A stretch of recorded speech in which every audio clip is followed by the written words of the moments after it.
నేను మాట్లాడుతున్నాను. నేను తప్పు చేశాను. ఎవరినైతే ఇప్పటివరకు నేను తిట్టానో వాళ్ళందరినీ సారీ అడుగుతున్నాను. పబ్లిక్ లో కూడా అందరికీ చాలా మనస్ఫూర్తిగా రిగ్రెట్ అవుతూ తను సారీ వీడియో అయితే చేయడం జరిగింది. దాన్ని కూడా తీసుకెళ్లి మీమర్స్ ఇంకా యూట్యూబ్ ఛానల్స్, న్యూస్ ఛానల్స్ వాళ్ళు నెగిటివ్ గా అయితే స్ప్రెడ్ చేసేసారు. చేయడం వల్ల తను కంప్లీట్ డిప్రెషన్ లోకి వెళ్ళిపోయి హెల్త్ మీదకి అయితే తెచ్చేసుకుని ఈరోజు హాస్పిటల్ పాలు అయిపోయింది మీ వల్లే. ఇంత ఒక ఆడపిల్ల మీద ఇంత టార్గెట్ చేయడానికి అసలు నాకు ఎందుకు అంత టార్గెట్ చేస్తున్నారో నాకు అర్థం కావట్లేదు. అసలు బతకనివ్వరా? ఇప్పటికే చాలా మొయ్యాల్సిన భారం అంతా మోస్తుంది. అది మేము కల్లారా చూస్తున్నాము. తనని ఒక్కదాన్ని వదిలినా ఏమైపోతుందా అనేసి ఇన్ని రోజులు భయపడుతూనే వస్తున్నాము. ఏదైతే అవ్వకూడదో అదే హాస్పిటల్ పాలైతే చేశారు. మా ఇంట్లో ఒకటి ఆల్రెడీ జరిగిందండి. ఆల్రెడీ జరిగి 3 నెలలు కూడా కావట్లేదండి మా నాన్నగారికి జరిగి. ఇప్పుడు ఈలోపు ఇంకొకరు హాస్పిటల్ పాలు చేశారు కదా అందరూ కలిసి. నాకు ఇదంతా తెలియదండి. మా అక్కకి ఏమన్నా అయితే మీరు రెస్పాన్సిబిలిటీ తీసుకుంటారా అది నాకు చెప్పండి. మేమైతే ఎలాగో నిండా మునిగిపోయి మమ్మల్ని కంప్లీట్ రోడ్డు మీదకి లాగేశారండి. మేమందరం విమెన్సే కదండి. మీ ఇంట్లో కూడా అక్క చెల్లెలు, అమ్మ, ఇంకా పెద్దమ్మ వీళ్ళందరూ ఉంటారు కదా. నాకు ఒకటి తెలియక అడుగుతున్నా. మా నాన్నగారు చనిపోతే ఆయన ఇష్ట ప్రకారం సమాధి ఏదో చేసుకున్నాం మాకు నచ్చినట్టు. ఆ సమాధి ఫోటోని కూడా మీరు మీమ్స్గా వేసుకుంటున్నారంటే ఇంకా ఈ విషయం మీకు ఎంత చులకనో నేను అర్థం చేసుకోగలను. ఆఖరికి శవం ఫోటో కూడా మీరు మీమ్స్గా తయారు చేసుకుని వేసుకుంటున్నారు. నేను మీకు చెప్తున్నాను, మాకు సపోర్ట్ కావాలి. మేము ఆడవాళ్ళము, మాకు ఈ పరిస్థితిలో ఉంది, మిమ్మల్ని అడుక్కుంటున్నాం. మీమ్స్ వేయొద్దు, ట్రోల్స్ వేయొద్దని నేను మిమ్మల్ని అడుక్కుంటున్నాను. ఇంకా ఇప్పుడు ప్రోడక్ట్ ఆర్డర్ చేశారు. కొంతమంది ఏమో వ్యూస్ కోసం వచ్చేసి మా ఇంట్లో తన్నారు, నన్ను కొట్టారని ఇంకొకరు, అలా పెడితే వ్యూస్ వచ్చేసి అందరూ చూసేస్తారని ఇంకొకరు, అని వాంతు కక్కేస్తున్నట్టు ఇంకొకరు. ఒక్కొక్కరు ఒక్కొక్క టైప్లో అండి. ఒక కస్టమర్కి నిజంగా నచ్చకపోతే మీరు కొన్న వాళ్ళ దగ్గరికి వెళ్ళి నాకు ఇది నచ్చలేదు, మేము ఇలా మాకు ఈ ప్రోడక్ట్ క్వాలిటీ నచ్చలేదంటే మేము రీఫండ్ ఆర్ వేరే ప్రోడక్ట్ ఏదో ఒకటి సొల్యూషన్ చెప్తాము. మీరు అంత దిగజారు కూడా నాకు ఎందుకు అర్థం కావట్లేదు. వీడియోస్ వ్యూస్ మనీ వస్తాయి అంతే కదండి. ఇంకొక ఆవిడ అయితే అలిక చిట్టి పికిల్స్ కొనేసాను, దాని నుంచి నేను డబ్బులు కోల్పోయాను, వేస్ట్ అయిపోయినాయి. ఇప్పుడు ఆవిడ మీద 11 వీడియోస్ ఏదైతే చేసిందో అందులోంచి బాగా డబ్బులు సంపాదించుకుంది. మీకు కావాల్సింది డబ్బు. మనిషి ప్రాణం కంటే మీకు డబ్బు కావాలి. ఇప్పుడు ఈరోజు మా అక్క ప్రాణంతో కొట్లాడుతుంది.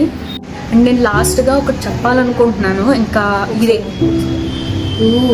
ఈ ఆంధ్ర తెలంగాణలో చాలా అంటే చాలా ఇష్యూస్ జరుగుతున్నాయండి. దాని గురించి పట్టించుకోండి. అభివృద్ధికి సంబంధించి దాని గురించి, ఉద్యోగాల గురించి, యూత్కి ఉద్యోగాలు లేవు, నీ టైప్ చాలా సమస్యలు ఉన్నాయి కదండి. దాని గురించి ఈ ట్రాలర్స్ నేను ఎవరైతే ఉన్నారో ఈ పచ్చళ్ళని ట్రెండ్ చేశారు. ఇంకా ఆ ట్రెండ్ చేసేది ఒక అభివృద్ధి గురించి. మా దగ్గర ఇది లేదు, ఇది ఉంటే బాగుంటుంది, ఈ ఊర్లో ఈ రోడ్డు ఉంటే బాగుంటుంది, ఈ ఊర్లో ఈ కాలేజ్ ఉంటే బాగుంటుంది. గట్టిగా మేము చేసుకుంటే మన స్టేట్స్ని కానీ ఎవరు డెవలప్ చేయడానికి ఎవరు పాలిటీషియన్స్ అక్కర్లేదు కదంటే మనమే సపోర్ట్ చేసుకుంటున్నట్టు ఉంటుంది కదా. ఎందుకు వచ్చింది ఈ టాపిక్ అండి? మా సొంత అక్క అండి, మాతో చిన్నప్పటి నుంచి కలిసి ఇది చేసింది. అది ఆ రిలేషన్ మీకు అర్థం కాకపోయి ఉండొచ్చు. తను తప్పు చేసింది. వీడియోస్లో అలా గంభీరంగా కనిపించినా తను ఎంత ఇన్నోసెంట్ అనేది మాకే తెలుసు, మేము చూస్తున్నాం కాబట్టి. వీలైనంత త్వరగా మీరు మంచిది ట్రోలింగ్స్ ఇక మీద ఆపేసేయండి. నేను చెప్తున్నా, ఇంకా తను చచ్చిపోవడం కావాలి అంటేనే చేయండి. లేదండి, నేను కామెంట్స్ కూడా చూశాను. తను ఏడుస్తున్నట్టు అనిపించట్లేదు అంటే ఇంక ఏడవడంలో కూడా యాక్టింగ్ అంటే ఇంక ప్రతిదీ యాక్టింగ్ అంటే ఇంకేం చేయాలి చెప్పండి. కెమెరా ముందుకు వచ్చి మాట్లాడుతున్నా కూడా యాక్టింగ్ అంటారు. ఇప్పుడు ఇది కూడా యాక్టింగ్ అంటే ఇంక మేము ఏం చేయలేమండి. ఇంకా తన మీద ఏవైతే ట్రోల్స్ ఉన్నాయో, మీమ్స్ ఉన్నాయో దయచేసి ఆపేయండి. పర్సనల్ అటాక్ నేను ఇప్పుడు ప్రూవ్ చేసుకోవడానికి మేము ఇది అని చెప్పుకోవడానికి అయితే నేను వీడియో చేయట్లేదండి. మా అక్క అయితే చాలా సీరియస్ కండిషన్లో ఉంది. తనకి మాత్రం ఏమైనా జరిగితే మీమ్స్ వేసిన వాళ్ళు న్యూస్లో ఏదైతే టెలికాస్ట్ చేశారో వీళ్ళు మాత్రమే రెస్పాన్సిబిలిటీ తీసుకుంటారా లేదా అనేది నేను క్వశ్చన్ చేయడానికి నేను ఈరోజు వీడియో చేస్తున్నాను. మేమేమి ప్రూవ్ చేసుకోవడానికి అయితే కాదు. ఎలాగో మా మీద నింద పడింది, దాన్ని ఎంత చెప్పినా సరే యాక్టింగ్ అది ఇది అంటున్నారు కాబట్టి మేము ప్రూవ్ చేసుకోవడానికి రావట్లేదు. మా అక్క కండిషన్ ఎలా ఉంది ఇప్పటికైనా దయచేసి ఆపండి. ఇప్పుడు ఉన్న ట్రెండింగ్ టాపిక్ ఇదే, మీకు కావాల్సింది ఇదే ఫన్.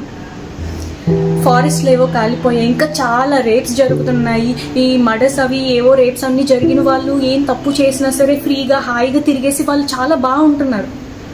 చిన్న చిన్న వెండర్స్, చిన్న చిన్న వ్యాపారాలు చేసుకునే వాళ్ళ మీద ఎందుకు అంత కక్ష కట్టారు? అది కూడా ఒక విమెన్ని ఎందుకు అంత టార్గెట్ చేస్తారని నాకు అర్థం కావట్లేదు. ఒక విమెన్ ఎవ్వరి మెన్ సపోర్ట్ లేకుండా ఎదుగుతుంటే చూడలేరని నాకైతే అర్థమైంది.